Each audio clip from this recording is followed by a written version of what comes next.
The United States launching a number of strikes against radical Islamic terrorists in Nigeria.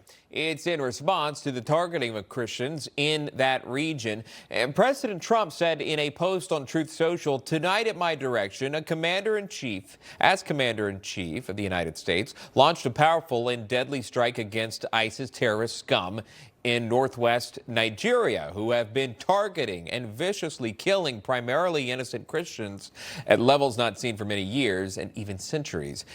These terrorists have been attacking churches, abducting worshipers for years now. And to investigate this Christian persecution is Congressman Riley Moore of West Virginia, sitting on the House Appropriations Committee. And the congressman has a tie to this story because you just traveled with a congressional delegation to Nigeria to see what's happening, doing so firsthand.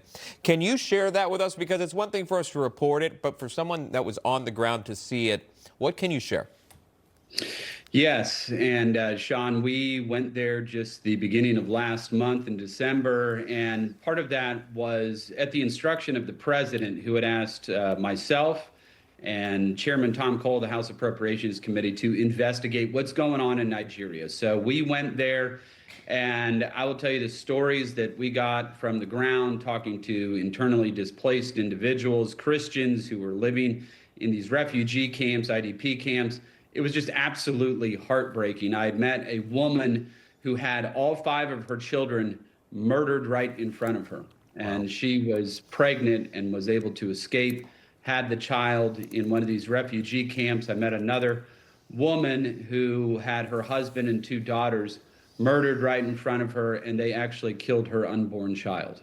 I mean, this is the most barbaric violence that you can imagine. And now we've had ISIS issue a statement saying, "Christians of Nigeria, convert or die, or you can pay the tax to live under our caliphate."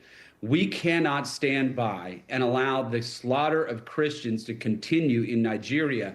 And the good news here is that the government of Nigeria is working with the United States. This strike that we had was in coordination and cooperation with the Nigerian government. So we are moving in a positive direction in all of this. I think there's going to be a strategic security framework that's going to be set up at some point here soon in between our 2 countries, that is in the works, where we will be able to do some capability gap fillers for the Nigerians and their military, and then also provide the type of support like we did on Christmas with 12 Tomahawk cruise missiles, which, by the way, was the first time in 2 years you'd not had Christians massacred on Christmas. Instead, we had terrorists paying the price this Christmas. When you went in December and you visited the displaced persons camp, the IDP camps in Nigeria, I'm seeing some photos. Can you talk to what we're looking at?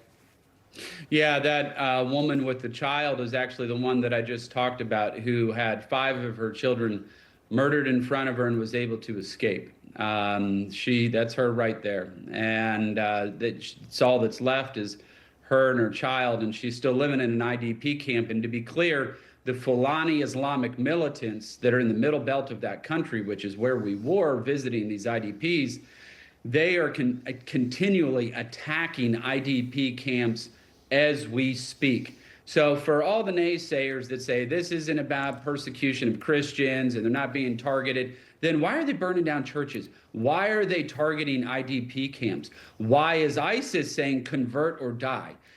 You're going to see stories come out from the left, from the Democrats, from the liberals, saying, no, this is about climate change and land disputes, and this isn't about Christian persecution. I am telling you, as somebody who was on the ground, this is Christian persecution that is happening in Nigeria.